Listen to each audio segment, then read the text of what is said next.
이제 우리 다 같이 자리에서 일어나셔서 10장 찬송 부르시면서 성령 강림일 후 10째 주일 날 예배 시작하겠습니다.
성령의 이름으로 우리의 마음과 욕망과 은밀한 것까지도 아시는 전능의 하나님, 성령의 감동으로 우리의 마음을 깨끗하게 하옵소서.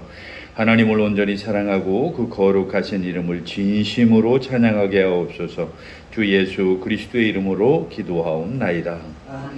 우리가 죄 없다고 하면 이는 자신을 속이는 것이요 진리가 우리 안에 있지 않기 때문입니다. 그러나 우리가 죄를 고백하면 신실하시고 의로우신 하나님은 우리의 죄를 용서하시고 모든 불의에서 깨끗하게 해 주십니다. 지난 한 주간 우리의 삶을 돌아보면서 조용히 자신의 죄를 고백하는 시간을 갖겠습니다.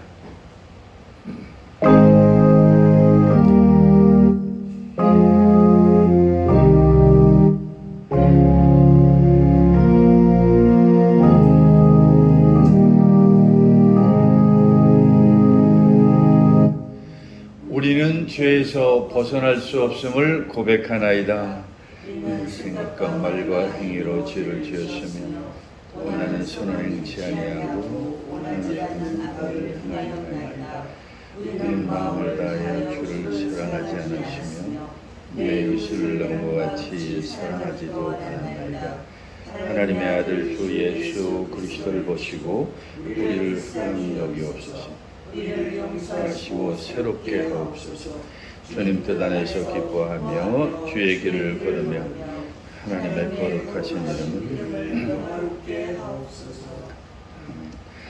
전능하신 하나님 아버지께서 우리를 불쌍히 여기시고 그의 외아들을 보내시사 우리의 죄를 대신하여 죽게 하셨으며 그의 공로로 우리의 죄를 사하여 주셨습니다. 그러므로 소명을 받고 안수받은 하나님의 말씀의 종인 나는 주 예수 그리스도의 명하심에 따라 여러분의 죄가 사해졌음을 성부와 성자와 성령의 이름으로 선포합니다.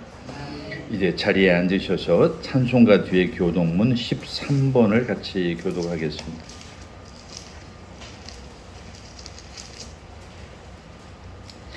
교동문 13번 시편 23편의 말씀입니다. 여호와는 나의 목자시니 그가 나를 푸른 풀밭에 놓이시며 내 영혼을 소생시키시고 내가 사망의 음침한 골짜기로 다닐지라도 해를 두려워하지 않을 것은 주께서 나와 함께하시니라. 주의 지팡이와 막대기가 나를 안위하시나이다. 주께서 내 원수의 목전에서 내게 상을 차려주시고 기름을 내 머리에 부으셨으니 내 잔이 넘치나이다. 내 평생의 선하심과 인자하심이 반드시 나를 따르리니 내가 여호와의 집에 영원히 살리로다. 아멘. 우리 한번 같이 기도하실 때에 세계 평화를 위해서, 그리고 나라와 민족을 위해서, 그리고 우리 교회를 위해서, 어렵고 힘든 많은 우리 이웃들을 위해서 우리 같이 함께 기도하겠습니다.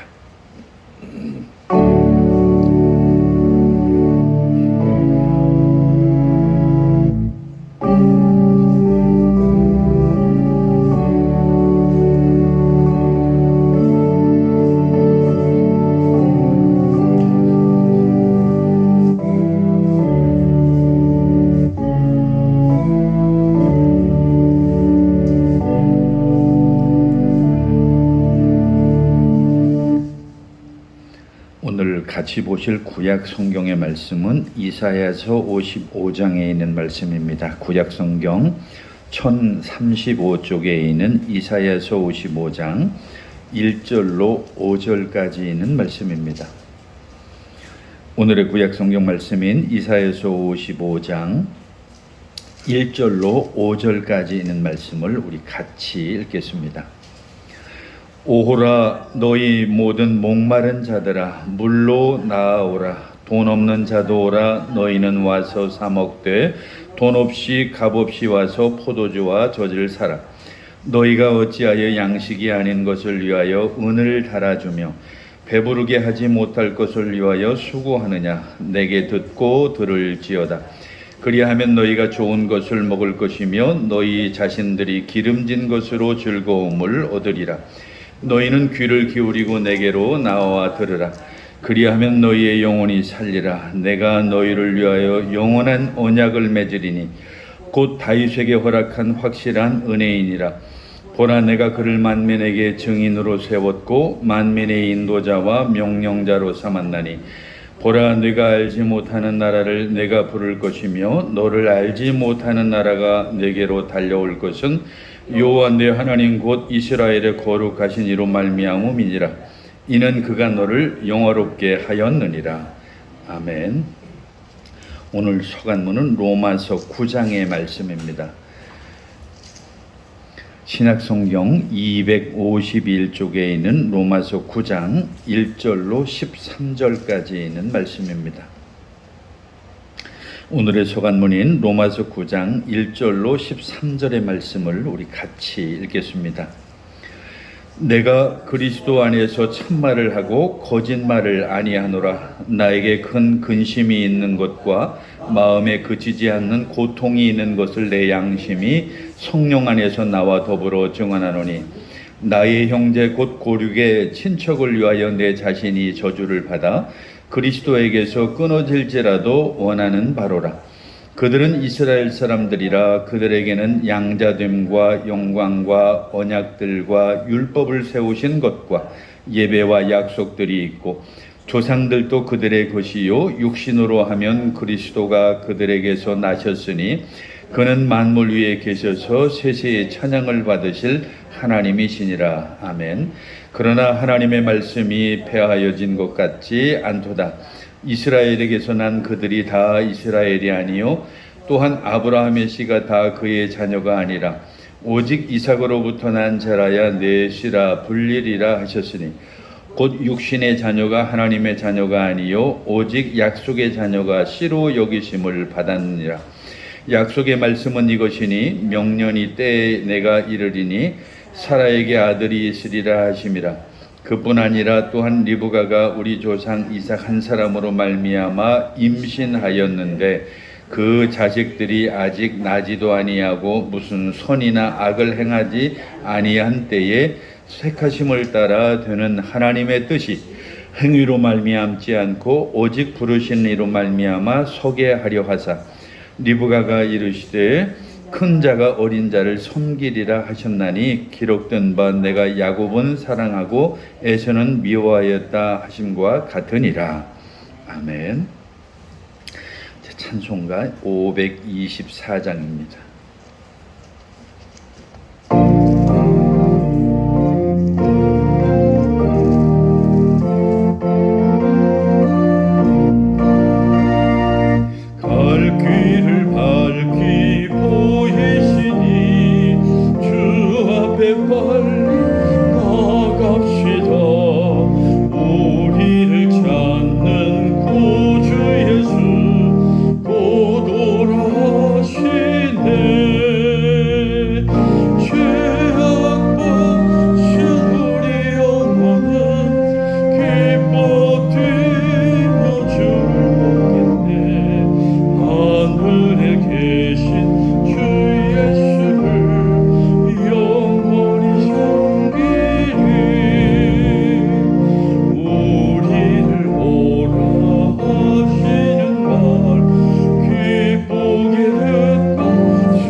보실 복음서 말씀은 마태복음 14장에 있는 말씀 같이 보겠습니다.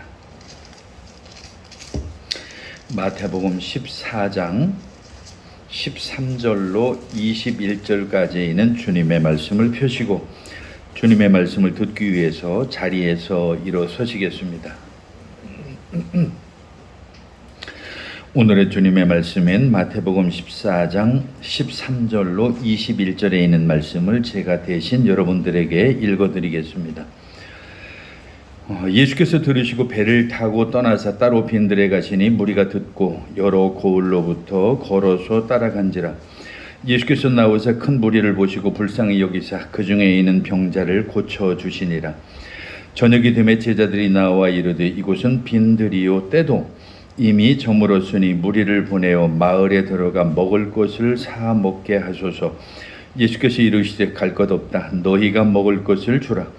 제자들이 이르되 여기 우리에게 있는 것은 떡 5개와 물고기 2마리 뿐이니이다.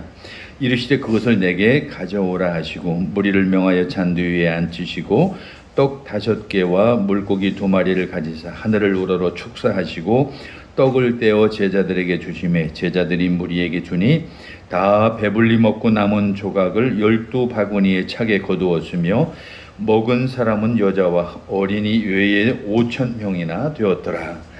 아멘. 이제 우리 사도신조로 신앙 고백 드리겠습니다.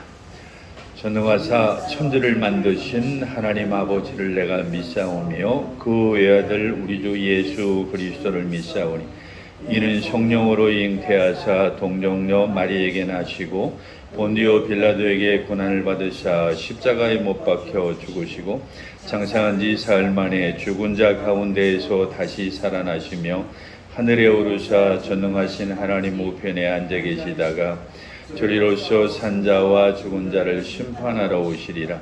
성령을 믿사오며 거룩한 공회와 성도가 서로 교통하는 것과 죄를 사해 주시는 것과 몸이 다시 사는 것과 영원히 사는 것을 믿사옵나이다. 아멘. 자리에 앉으셔서 찬송가 428장 찬송 드리겠습니다.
하나님 아버지와 우리 주 예수 그리스도로부터 오는 은혜와 평강이 오늘도 여러분과 함께 하시기를 간절히 축원합니다. 오늘은 마태복음 14장 13절로 21절에 있는 말씀, 우리가 읽은 복음서 말씀을 중심으로 해서 채우시는 하나님이라고 하는 제목으로 같이 은혜를 나눠보려고 합니다. 오늘 우리가 같이 읽은 이 복음서 말씀은 우리에게 흔히 오병이어의 기적이라고 하는 그런 제목으로 많이 알려져 있는 본문이고, 그리고 또 너무나 잘 알려진 이야기죠. 그런데 우리 시니어 그룹이나 이런 쪽에서는 오병이어라고 하는 말을 누구나 다 알죠. 그런데 요즘 한자 세대가 아닌 요즘 세대들, 특히 뭐 X세대나 뭐 Z세대, 요즘 되면 도대체 오병이어가 무슨 사자성어나 되는 줄로 이렇게 아마 생각할 것 같은데, 사실은 다섯 오자죠. 그리고 병자는 떡병자예요. 그러니까 5개의 떡이라고 하는 얘기고요. 그 다음에 두 이자니까 2개의 고기 어자죠. 그러니까 5개의 떡과 2마리의 고기, 물고기라고 하는 이런 말인데, 요즘에는 그나마 제가 가진 성경 개역 성경에는 5,000명을 먹이시다라고 이렇게 우리가 제목이 달아 있어서 그나마도 좀 괜찮은데, 옛날에는 누구나 다, 지금도 그래요. 많이들 우리가 얘기할 때 오늘 본문은 오병이어의 본문이다. 그러니까 5개의 떡덩어리하고 2마리의 물고기 이야기다라고 이렇게 말하는 거죠. 너무 잘 알려진 이야기예요. 그래서 주일학교부터 신앙생활을 한 사람이라고 하면 눈을 감아도 이 이야기를 다 기억하고 그 세세한 부분까지도 기억이 날 정도로 너무나 우리에게 알려진 그런 본문이기도 하고요.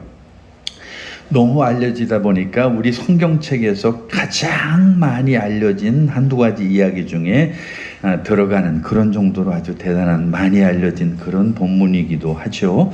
그리고 더 재밌는 것은 뭐 재밌는 게 아니죠. 중요한 내용이에요. 이 이야기는 사복음서에 전부 다 소개되어져 있다는 얘기예요. 이 말은 무슨 얘기냐면, 이 복음서를 쓴 그 기자들이 그만큼 중요하다고 여겼기 때문에 자기 복음서에서 다 이 이야기를 다 소개하고 있다는 얘기죠. 물론 그 내용은 아주 미세한 부분에서는 조금 다른 부분이 있기도 해요. 그럼에도 불구하고 어쨌든 이 본문이 너무 중요하기 때문에 모든 복음서 기자가 다 이 이야기를 다루고 있다라고 이렇게 우리가 이해해도 좋을 것 같아요. 아마 오늘 본문을 그렇게 우리식으로 해석을 해서 요약을 한다고 하면, 하나님께서 우리의 필요를 채워주신다. 그래서 제가 제목도 채우시는 하나님이라고 그랬는데, 우리가 이 세상에서 살아가는 동안 우리에게 필요한 것들을 하나님께서 채워주신다라고 하는 그런, 한마디로 요약을 해볼 수 있는 그런 본문인데, 근데 여기에는 반응이 2가지로 아마 나타날 수 있을 것 같아요. 그 중에 하나는 아멘이라고 하는 뜻이 다른 말이 아니에요. 아멘은 그렇게 될 줄로 내가 믿습니다라고 고백하는 게 아멘이라고 하는 뜻이잖아요. 그러니까 그렇게 그것을 받아들이고 그 약속을 신뢰하는 사람이 있을 것이고, 그리고 또 어떤 사람들은 이 하나님의 채우심에 대해서 아이고 나는 그 말을 신뢰할 수가 없다거나 불안한 마음으로 그것을 믿으려고 하지 않는 그런 사람들이 있겠죠. 그런데 이제 우리가 적어도 믿는 사람들이라고 하면 적어도 이 본문을 어떻게 우리가 들으면 좋을 것인가를 생각했는데, 저는 오늘 이 본문을 한번 우리가 그 바둑에서 보면 복기라고 하죠. 근데 제가 놀라운 것은 이 바둑을 두는 사람들은, 특히 이 프로들은 자기가 둔 그 바둑을 보통 150수, 200수까지 그 뒤로 돌아가서 기억을 한다고 그래요. 그러니까 그 바둑을 200개 정도 뒤로 돌아가서 다 흐트러 놔도 자기가 뒀던 그 자리를 다 다시 둘 수 있다고 하는 그 놀라운 그 능력들을 가지고 있는 분들인데, 어찌 보면 이 본문도 우리 그리스도인들이라면 그 복기가 다 가능하리라고 봐요. 지금 어떤 상황이 펼쳐지고 어떤 이야기, 중심적인 이야기가 흘러가고 있는가라고 우리가 어려서부터 너무 많이 들었던 그런 본문이니까 그렇죠. 그런데 우리가 조금 더 이 본문을 한번 복기해 보면 우리가 그동안에 간과했던 아주 몇몇 중요한 부분들이 있어요. 그래서 오늘은 좀 여러분들 그걸 같이 한번 좀 되새겨 볼까 싶습니다. 거기 오늘 13절부터 우리가 읽은 본문이죠. 거기 13절부터 읽은 본문인데, 오늘 본문은 어떻게 시작하냐면 예수께서 들으시고 라고 하는 이 본문으로 시작을 해요. 예수께서 들으시고라고 했는데 사실 이 본문만 읽어서는 그 내용이 뭔지 몰라요. 그 앞절에 13절을 우리가 알아야 돼요. 12절에 보니까 12절, 요한의 제자들이 와서 시체를 가져다가 장사하고 가서 예수께 아뢰니라 라고 하는 그 이야기하고 연결된 거거든요. 이 말은 다른 말로 하면 그 앞전에 무슨 사건이 하나 있었다는 얘기예요. 그 사건이 뭐냐 하니까 사실 예수님이 오시기 전에 예수님이 오시는 것을 미리 길을 예비하고 그리고 많은 사람들에게 회개를 선포했던 그 세례 요한이라고 하는 그 한 사람의 삶의 이야기가 그 앞에 써 있는데, 다른 얘기가 아니에요. 그 앞에 이야기를 보면 세례 요한이 목이 베어서 참수당하는 그런 이야기가 거기 나와요. 그런데 그 헤로드 왕이 사실은 굉장히 참 그 자기 마음보다도 그 아내의 어떤 그 이야기에 또 유혹이 돼가지고 그걸 이기지 못하고 하나의 어떤 그 딸의 그 생일 선물이라고 하는 그런 개념으로 그 세례 요한이 결국은 죽임을 당하는 이야기가 나오죠. 근데 이게 굉장히 또 의미가 있는 거예요. 왜냐하면 오늘 본문하고 굉장히 같이 관련이 되기 때문에. 그래서 예수님이 어떤 생각을 가졌을까, 그리고 오늘 본문이 시작할 때 예수님이 어떤 심정이었을까를 생각해 보라는 거죠. 우리는 그냥 오병이어만 생각한다고 한다면 그 예수님의 심정을 이해할 수가 없죠. 그런데 그 자기의 오는 그 길을 예비했던 세례 요한이 목이 베어지는 참수를 당하는, 죽음을 당했다는 소식을 들었을 때 그 예수님의 심정이 어떻겠냐는 얘기예요. 정말 처참했을 거라고 생각을 해요. 더욱이 사실은 오늘 본문에 그렇게 소개되어지진 않지만 이 복음서 전체를 보면 예수님하고 이 세례 요한하고는 상당히 좀 일종의 우리가 추측할 수 있는 것은 이종 사촌 정도 거의 돼요. 왜냐하면 이 세례 요한의 어머니 엘리사벳하고 예수님의 어머니 마리아하고가 이게 그 친척 관계였기 때문에 우리가 생각할 때는 아마도 서로 그 예수님의 이종 사촌 정도의 이렇게 가까운 관계였다라고 이렇게 말할 수도 있죠. 그런데 그 세례 요한이 목이 베어지는 그런 참수를 당했다는 소식을 들었다라고 하는 걸로 오늘 본문이 시작이 된다라고 하는 거죠. 이거 정말 처참한 얘기죠. 이 생각만 떠올려도 우리는 예수님의 마음이 어땠을 것이라고 하는 것을 우리가 충분히 짐작이 됩니다. 더욱이 왜 이 본문이 앞뒤하고 우리에게 충격을 주느냐면 예수님이 오신 목적은 살리기 위해서 오신 분이에요. 근데 이미 그 앞에 죽음이 나와 있어요. 그러니까 그 죽음과 살리기 위해서 오신 그 예수님의 그 아이러니 같은 그런 대조가 굉장히 우리에겐 충격을 준다라고 하는 거죠. 그리고 그 당시에 어떤 예수님의 그 감정을 여기 본문에서 이야기하고 있지는 않지만 그럼에도 불구하고 그 예수님의 심정이 어떠했을까라고 하는, 물론 우리는 이 이야기에 여기만 있는 것은 아니에요. 비슷한 이야기가 죽은 나사로를 살리셨을 때인데 그 죽은 나사로 살린 그 이야기를 봐도 그 비슷한 이야기가 거기 나와요. 처음에 그 나사로의 죽음 이야기를 듣고 눈물을 흘렸다는 예수님의 어떤 그런 이야기도 나오거든요. 그런 이야기를 볼 때에 우리는 그냥 이제 3자의 입장이지만은 내가 이 세상의 모든 죽어가는 영혼을 살리기 위해서 온 나인데 그 죽음을 바라봐야 되는 그 예수님의 마음이 어땠을까라고 하는 것을 우리가 여기서 좀 깊이 있게 보지 않으면 안 된다라고 하는 사실이죠. 굉장히 참 아이러니한 그런 얘기예요. 그리고 또 우리는 궁극적으로 그 죽음을 예수님이 이기셨다라고 하는 것도 잘 알죠. 뭐 사망의 노에 쏘는 것이 어디 있느냐 하면서 부활하심으로 말미암아 그 죽음을 극복하시고 이기셨다라고 하는 것을 우리는 이미 그 과정을 통해서 다 알고 있으니까. 그런데 지금 우리가 이 본문으로 돌아가서 그냥 그 예수님의 어떤 그 상황을 우리가 그냥 마음속에 떠올려 본다고 한다면 그 마음이 얼마나 끔찍하고 처참하고 그야말로 참 인간으로서 고통이 얼마나 심했겠는가라고 하는 거죠. 우리가 지난주 그리고 그 전주를 통해서도 비슷한 얘기를 한번 나눈 적이 있는데 예수님이 이 땅에 오셔서 겪었을 그 많은 고초, 그리고 그것이 우리에게 주어지는 의미들 우리가 몇 번 생각해 봤는데, 맞아요. 예수님이 그 이 땅에 오셔서 인간으로서의 그 예수님이 겪었을 그 내적 고통, 이것이 얼마나 컸을까라고 하는 것을 우리가 여기서 느껴볼 수 있다라고 하는 얘기죠. 그래서 13절 조금 더 우리가 보면 배를 타고 떠났다 그렇게 나오는데, 그냥 어디로 떠났냐면 빈 들에 가셨다라고 이렇게 오늘 본문이 나와요. 이게 여기에 구체적인 어떤 그 상황 설명이 없으니까 우리가 어떤 상황을 설정하기는 쉽지 않지만, 적어도 이 앞뒤 문맥을 볼 때 예수님이 너무 마음이 힘들고 괴롭고 고통스러우니까 그 고통스러움을 조금 조용한 곳에 가서 좀 쉬고 싶은 마음으로 그렇게 거기를 좀 벗어나서 조용한 곳으로 가셨지 않을까라고 이렇게 짐작을 해 볼 수 있는 거죠. 그런데 사실은 그런 예수님의 마음하고는 아무 상관없이 그 바로 이어지는 본문을 보면 무리가 듣고 여러 고을로부터 걸어서 따라갔다고.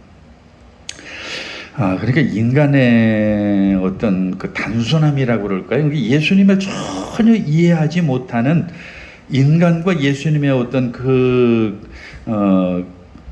차이라고 그럴까? 이런 게 여기서 느껴지죠. 여러분 혹시 부모로서 아이들을, 특히 자녀들을 양육시키면서 그런 거 느낄 때 많죠. 우리는 부모로서 참 깊이 있는 깊은 마음을 가지고서 그 자녀를 대하지만 자녀가 그 마음을 전혀 알아주지 못할 때, 혹시 여러분 그런 거 경험해 보셨는지 모르겠어요. 그 자녀들이 어릴 때는 지금도 저는 그런 생각이 나요. 어려서 제 기억에 우리 부모님은 생선 대가리를 유별나게 좋아하셨어요. 근데 어렸을 때는, 그리고 그 생선 그 대가리를 바르는 것도 그 스킬이 필요해요. 우리는 그냥 쪽쪽 빨지만 그냥 하나하나 분해해가지고 거기 붙어있는 살을 조금도 남김없이 그냥 하나하나 해서 옆에 내놓고서 조금도 살점을 안 남기고 뼈만 골라내는 그 스킬이 대단한데, 부모님이 늘 그런 것들을 좋아하시고 그렇게 잡수시는 걸 보고 적어도 그때의 심정은, 우리 부모님들은 우리가 이제 자라면서 그것도 배우잖아요. 어두육미라고, 고기는 대가리가 맛있는 거야 라고 이렇게 배웠으니까 확실히 저 맛을 우리는 모르는 맛을 아시는가 보다 라고 이렇게 생각했잖아요. 근데 여러분들이 부모가 되니까 어떻든가요? 그게 아니잖아요. 애들을 뭔가 좀 더 많이 먹여주고 싶고 좋은 것을 주고 싶은 마음에 그렇게 했다라고 하는 것을 우리는 알잖아요.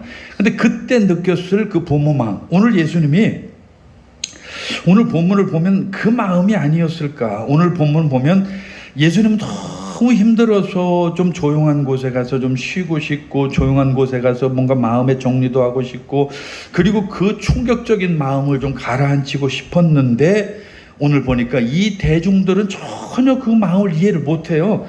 무리가 듣고 여러 고을로부터 예수님이 저리로 갔대라고 하는 그 소식을 듣고서 다 거기를 따라가고 또 그 사람들이 모였다라고 하는 이 내용을 보면 오늘 예수님과 우리의 그 괴리라고 하는 게 이런 게 아닐까라고 하는 생각이 드는 거죠. 우리는 정말 어찌 보면 이 철없는 군중처럼 그야말로 예수님의 마음을 조금도 이해하지 못하는 그런 군중의 마음으로 예수를 믿는 게 아닌가라고 하는 거죠. 그러니까 지금 이 말은 다른 말로 하면, 우리가 그전에도 쭉 그런 얘기들을 많이 나눴지만, 하나님은 우리를 끊임없이 사랑하지만 우리는 그 사랑에 대한 진정한 그 의미를 깨닫지도 못할 뿐만 아니라 끊임없이 뭔가를 다시 요구하고, 그리고 내 욕구와 욕망을 따라서 예수님에게 내 필요를 따라 접근하는 그런 것들이 오늘 인간의 모습이 아닐까, 그런 생각을 우리가 이 본문을 통해서 해보는 거죠.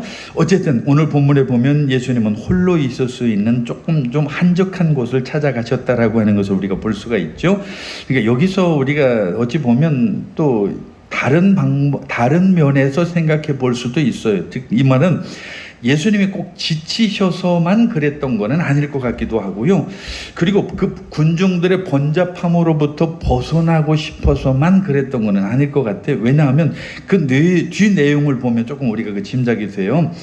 예수님이 그 번잡한 곳을 떠나서 넓은 곳으로 간 이유는, 그 중에 하나는 많은 사람들이 이미 예수님 앞에 올 거라고 하는 것을 알았고, 그리고 그 사람들을 내가 어떻게 하면 위로하고 치료하고 치유하고 하는 이런 생각들을 아마 예수님은 이미 하고 계셨던 것이 아닐까, 이제 그런 생각을 하는 거죠. 마찬가지예요. 우리가 아까 부모와 자식의 이야기를 제가 드렸는데, 그 부모는 이미 그 자녀의 마음을 다 파악하고 있는 거예요. 그래서 그 부모가 그 자녀가 뭘 좋아하는지, 그리고 뭘 잘하는지, 뭐 똑같은 얘기긴 한데, 저는 제가 장남이라 그런지 아무래도 제가 조금 더 우리 가족 중에서 뭐 어려서 자라면서 사랑을 좀 받았던 것 같아요. 그 얘기가 다른 게 아니에요. 저희 누나하고 제가 5살 차이를 나는데, 우리 부모님이 이제 자녀를 더 이상 못 낳는 줄 알고 우리 아버지가 굉장히 상심을 하고 할머니가 굉장히 또 마음에 상처를 받았어요.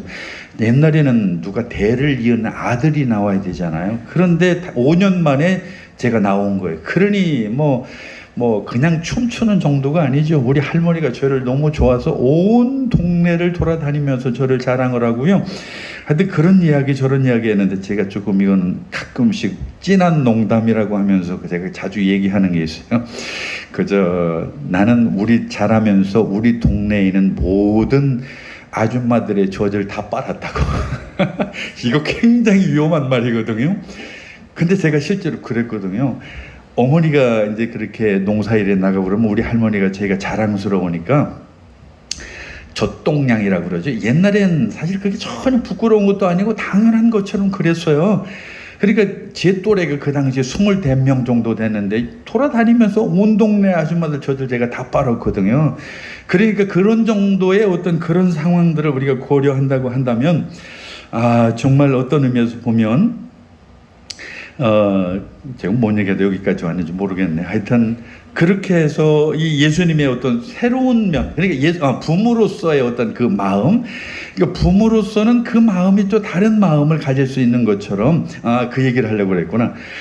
그래서 제가 이제 지난주에도 제가 제사 이야기를 좀 했는데 제사에 오징어 오르는 거 그 제가 얘기를 잠깐 했잖아요. 조금 죄송한 얘기지만 그 오징어는 반드시 제 차지였어요. 제 차지. 그거예요. 근데 지금은 제가 철이 드니까 그걸 알잖아요. 그 당시에는 저 말고 다른 형제들이 왜 그걸 먹고 싶지 않았겠어요? 다른 형제들도 똑같이 나눠주고 똑같이 그것을 같이 먹었어야 맞는 거죠. 근데 그 당시에는 제가 그걸 깨닫지 못했던 거죠. 여기 지금 마찬가지예요. 예수님께서 그 많은 사람들을 사랑하고 하는 이런 감정들이나 그 예수님의 마음을 그 당시 사람들은 전혀 이해하지 못하고 자기의 유익, 나의 필요에 따라서 예수님 앞에 모여들고 예수님을 따라다녔던 거죠. 그래서 예수님이 십자가에 달릴 때에 심지어 제자들조차도 예수님을 부인할 수밖에 없던 그런 사건이 벌어지게 되죠. 어쨌든 그럼에도 불구하고 많은 사람들이 예수님의 심정을 이해하지 못하고 지금 예수님을 따라왔어요. 굉장히 많이 모였죠. 그러니까 여러 가지로 이 제자들도 좀 난처했던 것 같아요. 그래서 그런 여러 가지 감정을 가지고 좀 나 좀 혼자 있으면 좋겠다라고 하는 이런 모습으로 이야기한 게 아니라 오히려 그들을 불쌍히 여기고 고쳐주셨다고 거기 14절 끝에 그렇게 말씀해 있는 걸로 봐서 이게 바로 예수님의 마음이고 오늘 우리가 믿고 따르는 예수님이 바로 이런 분이다 라고 하는 것을 우리에게 보여주는 아주 단적인 아주 중요한 키워드죠. 왜냐하면 우리 예수님은 우리 인간의 감정처럼 인간적으로 쉬고 싶고 인간적으로 홀로 있고 싶은 그런 감정이 우리 인간이라고 한다면 오늘 우리가 믿는 예수님은 아니라는 거예요. 그런 예수님이 아니고 그럼에도 불구하고 우리를 사랑하시고 그럼에도 불구하고 우리를 품어주시고 그럼에도 불구하고 다 치료하고 불쌍히 여기시는 그런 분이다. 이 말은 다른 말로 하면 오늘 저나 여러분이 기도할 때에 똑같은 얘기죠. 그 예수님이 어떤 나의 인간의 감정을 가지고서 내가 기도를 하지만 예수님은 벌써 우리보다 훨씬 더 크고 넓은 마음으로 사랑의 마음으로 그런 그 예수님으로서 우리를 바라보고 계신다라고 하는 얘기죠. 자, 여기서 중요한 우리가 힌트를 하나 더 얻을 수 있는 것은 오늘 저나 여러분을 사랑하시는 예수님, 오늘 저나 여러분을 바라보시는 하나님은 우리의 생각을 뛰어넘는 그런 하나님이라고 하는 사실을 믿으시기 바랍니다. 오늘 저나 여러분 사랑하시고 그리고 우리가 불평을 해도 사랑하시고 우리가 어떤 모양 어떤 처지에 있든지 우리를 사랑하시고 그리고 우리가 아무리 원망하고 우리가 아무리 그러한 여러 가지 모양으로 정말 철없이 굴어도 그럼에도 불구하고 우리를 사랑하시고 품어주시는 그런 하나님이라고 하는 사실을 믿으시기 바랍니다. 그게 바로 오늘 예수님의 모습이 우리에게 보여지는 거예요. 오늘 복음서 보면 그렇게 거기 15절에 이제 그런 본문이 있습니다. 저녁이 되매 제자들이 나와 이르되 이곳은 빈들이기도 하고 때도 이미 저물었으니까 무리들을 보내어 마을에 들어가서 먹을 것을 좀 사 먹게 하면 어떻겠습니까? 라고 이렇게 그러니까 아마 충분히 짐작이 되죠. 그 사람들이 모여 있는 곳이 오늘날처럼 무슨 가게가 있는 것도 아니고 시장이 근처에 있는 것도 아닐 테니까 상당히 외진되니까 그러니까 이 제자들의 입장도 충분히 우리가 이해가 됩니다. 그래서 사실 이런 여러 가지 상황을 고려할 때 이제 우리도 쉬고 예수님도 쉬어야 되니까 그렇게 해서 이 사람들을 조금 좀 멀리 좀 먹을 것을 구하도록 보내면 어떻겠습니까? 그랬더니 오늘 그 16절이 또 우리에게 충격을 주죠. 예수께서 이르시되 그럴 필요 없다. 갈 필요가 없다. 너희가 먹을 것을 주라. 이거 이 말이 우리한테는 엄청 충격이에요. 너희가 먹을 것을 주라니. 이게 지금 말이 되는 얘기입니까? 제자들 입장 아니면 우리 입장에서 본다고 한다면 사실은 요한복음엔 조금 이 부분이 다르게 나와요. 제가 요한복음 6장 6절을 읽어드리면 예수께서 이렇게 말씀하시는 것은 그를 시험하시려는 것이요 예수께서는 자신이 하실 일을 이미 알고 계셨기 때문이라 라고 이렇게 요한복음 조금 덧붙이는데, 오늘 본문에 이제 그 내용은 없어요.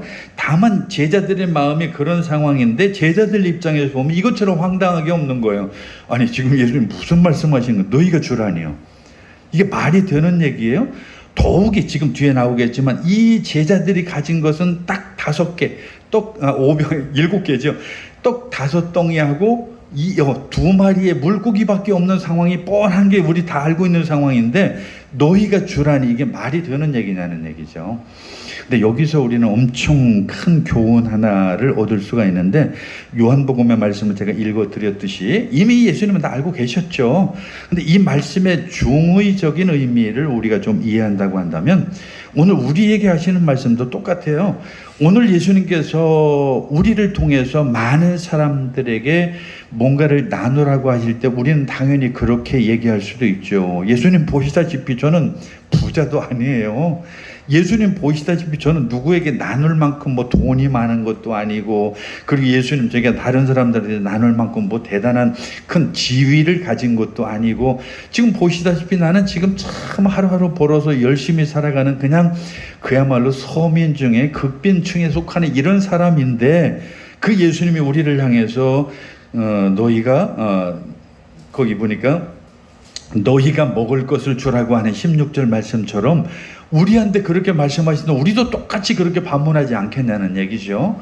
근데 아니에요. 오늘 예수님이 우리에게 그렇게 말씀하신 이유는 바로 오늘 우리에게 필요한 것을 공급해 주시는 그 예수님이 내 등 뒤에 있으니까 그런 걱정하지 말고 줘라, 나누어라. 그리하면 되어 흔들고 또 이 말씀이 또 나오네. 누르고 흔들어 넘치도록 너에게 주실 것이다. 믿습니까? 사실 우리한테는 이게 쉽게 잘 와닿는 말씀은 아니에요. 지금 내 현실이 있잖아요. 내가 가진 게 없고 뭐 내가 볼품이 있어 뭐 나눌 만한 게 없는데, 그런데 오늘 예수님은 사실 이 말씀의 의미는 뒤에 내가 있잖아, 이거예요. 오늘 저나 여러분의 뒤에 예수님이 있다라고 하는 사실을 믿으시기 바랍니다. 비록 저나 여러분이 가진 것이 없을지라도, 별로 나눌 만한 것이 없을지라도 우리의 뒤에 하나님이 계시는 한 우리는 무한히 나누고 또 그 놀라운 그 뒤에 우리의 필요를 따라 하나님이 채워주시는 줄을 믿으시기 바랍니다. 사실 그 뒤에 얘기가 바로 그거예요. 제자들의 입장은 오늘 우리의 입장처럼 똑같죠. 뭐 우리가 나눌 것도 없고 줄 것도 없는데 우리한테 뭘 나누라니, 이것처럼 황당한 건 없어요. 그때 예수님께서 바로 오병이어의 기적이 드디어 일어나는 거죠. 봐라, 바로 너희가 나를 의지하고 나를 믿는 것은 내가 이런 사람이야, 내가 이런 하나님이야 라고 하는 것을 제자들에게 보여주는 것이고, 마찬가지로 저나 여러분을 통해서 그것을 믿게 해주시는 분이 하나님이라고 하는 사실입니다. 우리는 이런 모든 것들에서 사실은 신뢰하기가 얼마나 어려운지 몰라. 이 믿음에 이르기까지가 얼마나 많은 시간이 우리에게 필요한지 모르겠어요. 그냥 여전히 우리는 머리로는 그걸 알아요. 하나님, 내가 비록 가진 것도 없고 나눌 것도 없지만 하나님께서 나누라고 하니까 나는 나누어야 되는 거는 알아요. 그런데 보시다시피 나는 이런 정도밖에 없어요. 뭐 내가 대단한 것, 뭐 가진 것도 아니고 위치가 있는 것도 아니니까 하나님도 아시잖아요. 그러고서 우리는 거기서 끝나는 거죠. 그러나 우리가 오늘 이 제자들을 통해서 예수님이 말씀하시는 것처럼 너희가 가진 그것으로, 그러니까 지금 제자들이 뭐예요? 오병이어. 5개의 떡덩어리와 물고기 2마리, 그거 가지고 오늘 성경에 보면 5,000명 먹였다고 그러는데 그 여자와 어린아이도 뺐다고 하니까 아마 우리가 대략 그냥 우리 현대식으로 생각을 계산해 본다고 한 10,000명 이상 내지는 15,000명이라고 이제 보통 우리가 추측하긴 하는데, 그 많은 사람을 먹일 수 있을 거라고 하는 것에 대해서 우리는 인간적인 사고로 이건 도저히 아무리 계산기를 두드려도 안 나오는 거잖아요. 마찬가지예요. 오늘 저나 여러분을 통해서 가진 여러 가지를 보면 아무것도 그럴 만한 계산이 안 나오지만 우리는 그것을 넘어서는 그런 믿음을 가질 필요가 있죠. 즉 오늘 우리의 필요와 오늘 우리의 여러 가지 상황을 잘 아시는 하나님께서 채워주실 것이라고 하는 믿음입니다. 그 믿음을 오늘 우리가 그 믿음을 갖는다고 한다면, 그리고 그런 하나님이라고 하는 것을 우리가 안다면 결코 우리가 이 세상에서 내 자신이 없다라고 하는 것으로 다른 사람한테 나누지 못하는, 그리고 뭔가를 더불어 함께 하지 못하는 그런 일은 없을 것이라고 하는 사실이죠. 사실 엄청나게 참 중요한 이야기 중에 하나요. 사실은 많은 군종들도 그 가운데서 상당히 많은 요동도 있었겠죠. 근데 우리에게 또 하나 더 생각하고 싶은 게 말씀이 하나가 더 있는데, 거기 20절의 말씀이죠. 20절 말씀은 우리가 너무나 잘 아는 말씀이죠. 한번 같이 읽어볼까요? 다 배불리 먹고 남은 조각을 12바구니에 차게 거두었다라고 하는, 정말 이 말씀만 읽어도 우리는 감동이지 않아요? 내가 뭔가를 나눔으로 인해서 나에게 있는 그것이 충나는 것이 아니라 오히려 하나님이 그보다 더 많은 것으로 오늘 우리에게 채울 수 있다라고 하는 그 하나님의 은혜라고 하는 것이 바로 이거라는 거예요. 그 은혜라고 하는 게 얼마나 놀라워요. 갑자기 제가 좀 아쉽네요. 요즘에 많이 유행하는 그 가스펠 은혜라고 하는 그 가스펠이 이런 때 좀 한번 틀어보면 오늘 설교하고 너무 잘 맞을 것 같아서 아주 좀 아쉽기는 합니다. 어쨌든 여러분 한번 좀 관심 있으면 요 본문 생각하시면서 그 하나님의 은혜라고 하는 그 참 가스펠 한번 좀 같이 들어봤으면 좋겠습니다. 바로 그거죠. 오늘 우리가 다른 사람들에게 나눌 수 있다라고 하는 것은 바로 우리의 가진 것이 충나는 것으로 끝나는 게 아니라 하나님께서 그보다 더 많은 것으로 우리에게 채우시고 더 남기게 우리에게 채워주신다라고 하는 그것입니다. 그게 바로 하나님의 은혜요. 오늘 우리가 하나님을 믿는 참된 우리가 진짜 결과라고 이렇게 말할 수 있는 것이죠. 자, 한번 다시 정리해서 얘기하겠습니다. 오늘 우리는 예수님의 심정을 충분히 이해합니다. 그리고 제자들의 그 심정도 이해하죠. 그런데 오늘 예수님께서는 내가 누구야? 라고 하면서 우리에게 말씀하시는 거고 제자들에게도 말씀하고 있죠. 오늘 저나 여러분이 이 땅을 살아갈 때 눈에 보이는 그러한 것들로 인해서 그야말로 쫄지 마시고 내 등 뒤에 나를 든든히 버티게 하시고 그리고 나의 필요를 따라서 채워주시고 거기에다가 12광주리에까지 남게 하시는 하나님의 놀라운 든든함이 있다라고 하는 사실을 믿으시기 바랍니다. 그런 믿음으로 우리가 이 세상을 살아갈 때 결코 실망하지 않고 불평하지 않고 원망하지 않고 그분이 나의 든든한 백이 된다라고 하는 믿음으로 살 수 있는 저와 여러분 되시기를 간절히 축원합니다. 기도하겠습니다. 사랑이 많으신 하나님 아버지, 오늘 우리는 그 오병이어의 기적을 통해서 예수님을 다시 알게 되고 그리고 그 예수님이 나의 든든한 기둥이 되신다라고 하는 것을 다시 보게 됩니다. 오늘 우리가 이 땅에 살아가면서 내 처지와 형편에만 몰입되지 않게 하시고 내 뒤에 계시는 그 예수님과 그 하나님을 바라보게 하여 주시옵소서. 예수님의 이름으로 기도하옵나이다. 아멘.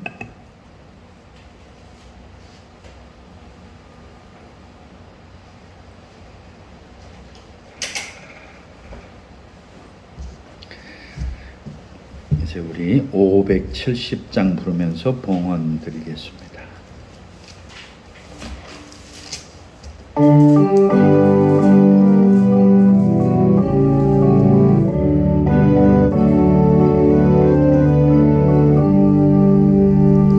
주는 나를 기르시는 목자요 나는 주님의 귀한 어린 자 푸른 풀밭 맑은 시내 물가로 나를 늘 인도하여 주신다.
여겨주시니 내게 부족함 전혀 없소로.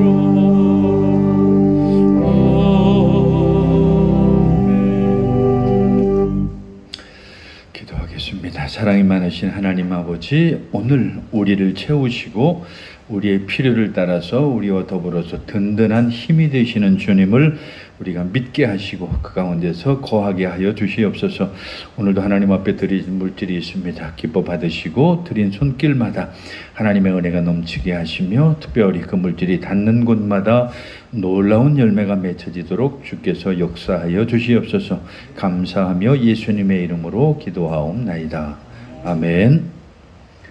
네, 다른 내용은 참고하시고요. 광고, 특별히 날씨가 엄청 덥습니다. 앞으로 최소한 한 열흘 정도는 이런 날씨가 계속될 것 같아서 건강에 유의하시기를 바라겠습니다. 오늘 특별히 우리 이미애 성도가 콩국수 또 준비한다고 그래서 이거 맨날 이렇게 얻어먹어도 되나 싶을 정도로 좀 미안한데 하나님께서 더 많은 것으로, 더 큰 것으로 채워주실 줄로 믿습니다. 이제 우리 다 같이 자리에서 일어나셔서 1장 찬송 부르고 축도로 마치겠습니다.